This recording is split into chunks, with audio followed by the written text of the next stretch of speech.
గోదావరి నదుల్లో నీళ్లను తరలించి దేశంలోనే వరి ఉత్పత్తిలో మొదటి స్థానం సాధించి రైతులు పండించిన పంట ఒక్క వరి ధాన్యాన్ని కొనుక్కోవడానికే ఈ 30 నెలల్లో 90,000 కోట్ల రూపాయలు రైతులకు చెల్లించినాం. ఇది మన ప్రభుత్వం ఇందిరమ్మ పాలనలో రైతులను ఆదుకున్న మాట వాస్తవం కాదా? అదేవిధంగా ఆనాడు 1,00,000 రూపాయలు రుణమాఫీ అన్నాడు, 4 విడతలు అన్నాడు, అసలు మిత్తి నేనే కడతా అన్నాడు. చివరికి మన చేతిలో అప్పు నెత్తి మీద చిప్ప మిగిలిచ్చిపోయిండు. 2 సార్లు మోసగించిండు. లక్ష అని ఒక్క రూపాయి కూడా ఈరోజు అప్పులు తీరువలే, ఇచ్చినాయని మిత్తికే సరిపోయినాయి. కానీ నేను ఎన్నికలప్పుడు మీకు మాట ఇచ్చిన 2 లక్షల రూపాయల వరకు రైతుకు రుణమాఫీ చేస్తా అని మొదటి సంవత్సరంలోనే 25 లక్షల మంది రైతాంగ కుటుంబాలకు 20,617 కోట్ల రూపాయలు మీ ఖాతాలలో వేసి దేశంలోనే రైతు రుణ విముక్తి కలిగిన రాష్ట్రంగా తెలంగాణ రాష్ట్రాన్ని నెంబర్ 1గా నిలబెట్టడం జరిగింది. ఇదే కాదు, ఆనాడు రైతు భరోసా పథకంలో ఎకరకు 10,000 ఆయన ఇస్తే దాన్ని పెంచి ఈనాడు ఎకరకు 12,000 సంవత్సరం చొప్పున 32 నెలల మన ప్రభుత్వంలో 36,000 కోట్ల రూపాయలు రైతు భరోసా నిధులు రైతుల ఖాతాలో వేసి ఇది రైతు రాజ్యమని ఈరోజు దేశానికే చాటి చెప్పినాం. 9 రోజుల్లో 9,000 కోట్ల రూపాయలు రైతుల ఖాతాలో వేసిన చరిత్ర దేశ చరిత్రలోనే లేదు. ఉచిత కరెంటు కోసం కాంగ్రెస్ వస్తే కరెంటు ఉండదు, కాంగ్రెస్ వస్తే రైతులు ఆత్మహత్యలు చేసుకుంటారని చెప్తే కాంగ్రెస్ వచ్చిన 32 నెలల్లో వ్యవసాయానికి ఉచితంగా ఇచ్చే విద్యుత్కు 30,000 కోట్ల రూపాయలు ఈరోజు రైతుల ఉచిత విద్యుత్ కోసం రాష్ట్ర ప్రభుత్వం భారం మోసింది. మొత్తంగా రైతుల కోసం 1,70,000 కోట్లు ఈ 30 నెలల ప్రభుత్వంలో రైతుల కోసం ఖర్చు పెట్టినాం. వ్యవసాయం దండుగ నుంచి వ్యవసాయాన్ని పండుగగా మార్చి రైతును రాజును చేస్తామని చెప్పినాం. ఈనాడు రైతు సంతోషంగా మన రాష్ట్ర ప్రభుత్వంలో ఉన్నాడు. ఆనాడు ఆయన ఏమన్నాడు? వరి వేసుకుంటే ఉరి వేసుకున్నట్టే అన్నాడు. నేనన్నా వరి వేసుకోండి, చివరి గింజ వరకు కొంటాను, 500 రూపాయల బోనస్ ఇస్తా అని చెప్పిన. ఇవాళ సన్న ఒట్లు పండించిన ప్రతి రైతుకు 500 రూపాయల బోనస్ ఇస్తున్నా. ఎకరకు 25 క్వింటాల నుంచి 30 క్వింటాలు ప్రతి పంటకు పండిస్తే 12,500 నుంచి 15,000 రూపాయలు అదనంగా ఈనాడు వరి పండించే రైతులకు బోనస్ ఇచ్చిన మాట వాస్తవం కాదా? ఇక్కడున్న రైతులకు తెలియదా అని నేను అడుగుతున్నా. వరంగల్ రైతాంగం చైతన్యమైన వాళ్ళే కదా, మీరు క్యాలిక్యులేటర్ తీసుకొని లెక్కలు చెయ్యండి. రైతులకు మనం బోనస్ ఇచ్చిన మాట వాస్తవం కాదా? అదేవిధంగా ఆనాడు మహిళలు 5 ఏళ్ళు మంత్రివర్గంలో మంత్రులు లేరు.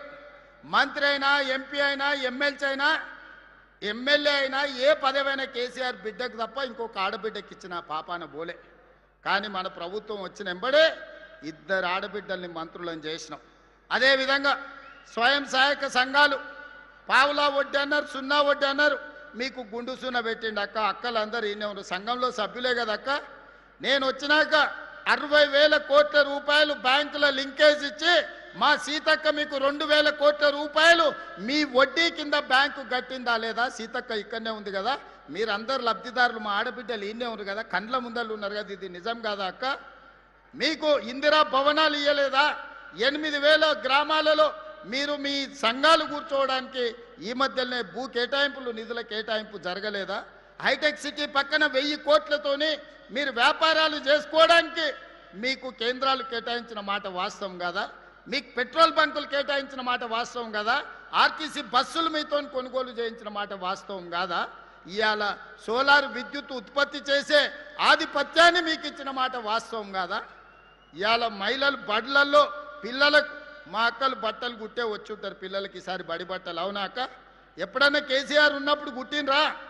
ఇవాళ మీకు శిక్షణ ఇవ్వడమే కాదు, కుట్టు మిషన్లే కాదు, 27 లక్షల మంది పిల్లలకు బట్టలు కుట్టే ఉపాధి ఈరోజు మా అక్కలకు, మా ఆడబిడ్డల చేతికి అప్పచెప్పి పెత్తనం మీకు ఇచ్చిన మాట వాస్తవం కాదా? ఇలా ఒకటొక్కటిగా మా ఆడబిడ్డల్ని ఆర్థికంగా నిలబెట్టాలి. నగదు ఆడబిడ్డ చేతుల్లో ఉంటే ఇంట్లో పిల్లల చదువులకు లేకపోతే అత్తమామ వైద్య ఖర్చులకో ఇల్లు కట్టుకోవడానికో సంసారం చక్కదిద్దుకోవడానికి ఉంటుందని ఆడబిడ్డల చేతుల్లో నగదు ఆడే విధంగా ఇవాళ చర్యలు తీసుకున్న మాట వాస్తవం కాదా?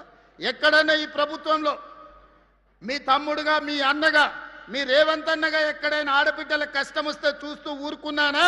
లేకపోతే మీకోసం కొట్లాడి మీకు నిధులు ఇచ్చి ఈరోజు మిమ్మల్ని అభివృద్ధి పదం వైపు నడిపిస్తున్నానా లేదా ఆలోచన చెయ్యండి.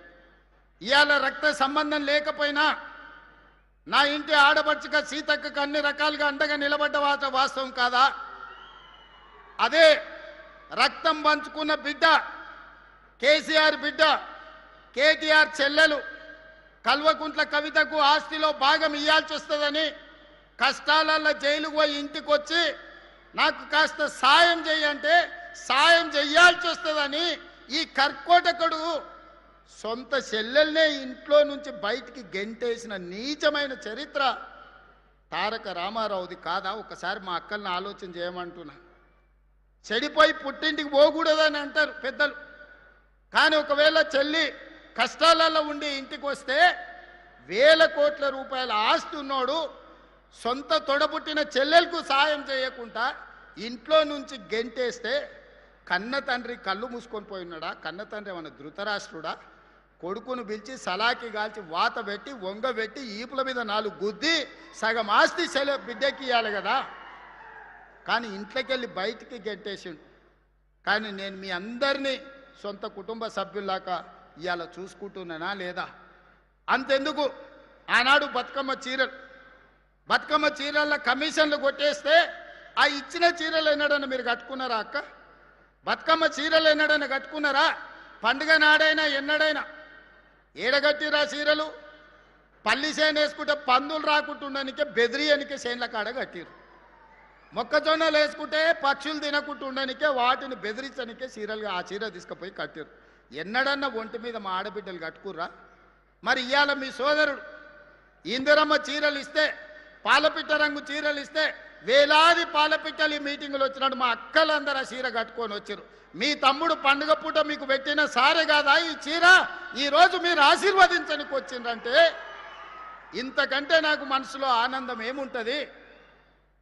సోదరుడిగా నేను మీకు పెట్టిన చీరను సారె కింద భావించి ఈరోజు వేలాది మంది ఈ చీర కట్టుకొని మీరు ఇక్కడికి వస్తే నా ఆలోచన, మా సీతక్క విధానం ఈరోజు మీకు సహాయంగా నిలబడ్డ వాస్తవం కాదా? ఇదే కాదు, నిరుద్యోగ యువకులను ఇవాళ రెచ్చగొట్టాలని చూస్తున్నారు. ఉద్యోగ ఉపాధి నోటిఫికేషన్ల గురించి మాట్లాడుతున్నారు. ధర్నాలు నిరసనలు చేయమంటారు. 10 ఏళ్ళు ఉద్యోగాలు ఇవ్వలే, నోటిఫికేషన్లు ఇస్తే ప్రశ్న పత్రాలు బజార్లలో పల్లి బఠానీలలాగా అమ్ముకున్నారు. కోట్ల రూపాయలు సంపాదించుకున్నారు. పిల్లల ప్రాణాలు పోయినాయి. 10వ తరగతి పరీక్షలు నిర్వహించలేకపోయినారు. 12వ తరగతి పరీక్షలు నిర్వహించిన తప్పుడు విధానాలతో 27 మంది పిల్లలు ఆత్మహత్యలు చేసుకున్నారు. ఇక పబ్లిక్ సర్వీస్ కమిషన్ గ్రూప్ 1 పరీక్షలు అయితే 100 కోట్ల రూపాయలు సంపాదించుకున్నారు. కానీ అదే మన ప్రభుత్వం వచ్చిన తర్వాత 70,000 ప్రభుత్వ ఉద్యోగాలు గ్రూప్ 1, గ్రూప్ 2, గ్రూప్ 3, గ్రూప్ 4, అదేవిధంగా పోలీస్, మెడికల్ అండ్ హెల్త్ వివిధ శాఖల్లో 70,000 ప్రభుత్వ ఉద్యోగ నియామకాలు చేపట్టి నిరుద్యోగ యువకుల యొక్క ఆకాంక్షల్ని, కలల్ని నెరవేర్చడానికి మన ప్రభుత్వం పనిచేసిన మాట వాస్తవం కాదా? ఇవాళ మళ్ళీ పోలీస్ నోటిఫికేషన్లు ఇచ్చినాం, పబ్లిక్ సర్వీస్ కమిషన్ నుంచి నోటిఫికేషన్లు ఇచ్చినాం. ఇవాళ పోలీసులకు ఇంకా నోటిఫికేషన్లు ఇవ్వంటూ అన్ని ఖాళీలు మీకోసమే, విడతల వారి నియామకాలు చేపడతాం. వయసు మీకోసమే సడలించినాం. మీ మంచి కోసమే, మీ నిరుద్యోగ సమస్య పరిష్కారం కోసమే, మీ ఉజ్వల భవిష్యత్తు కోసమే ప్రభుత్వం ఆలోచన చేస్తున్నది. మీ రేవంత్ అన్న ఆలోచన చేస్తుండు. నా కుటుంబంలో ఎవరు ఉద్యోగాల కోసం పోయేది లేదు. ప్రభుత్వంలో మేము కింద మీద చేసేది లేదు.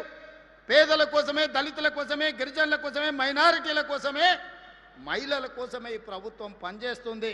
ప్రభుత్వ ఉద్యోగ నియామకాలు చేపట్టే బాధ్యత నాది. విడతల వారీగా మీకు నియామకాలు చేపడతా, ప్రతి ఖాళీని భర్తీ చేస్తా. ఈరోజు నోటిఫికేషన్లు వచ్చిన పరీక్షలకు మంచిగా ప్రిపేర్ అవ్వండి. మాయ మాటలు వింటిరా మోసపోతారు. ఆనాడు అగ్గిపెట్టెరావు గారు, అఘోరరావు గారు 100 రూపాయలు పెట్టి పెట్రోల్ తెచ్చుకున్నాడు సీసా నిండా. 10 పైసలు అగ్గిపెట్టె తెచ్చుకోలే. రెచ్చగొట్టిండు. అమాయకులైన పిల్లల ఆవేశానికి లోనైనరు. శ్రీకాంతాచారి ఎల్బీ నగర్లో నిట్ట నిలువున తగలబెట్టుకొని తెలంగాణ కోసం ఆత్మ బలిదానం చేసుకున్నాడు. ఒక యాదయ్య, ఒక కానిస్టేబుల్ కిష్టయ్య, ఒక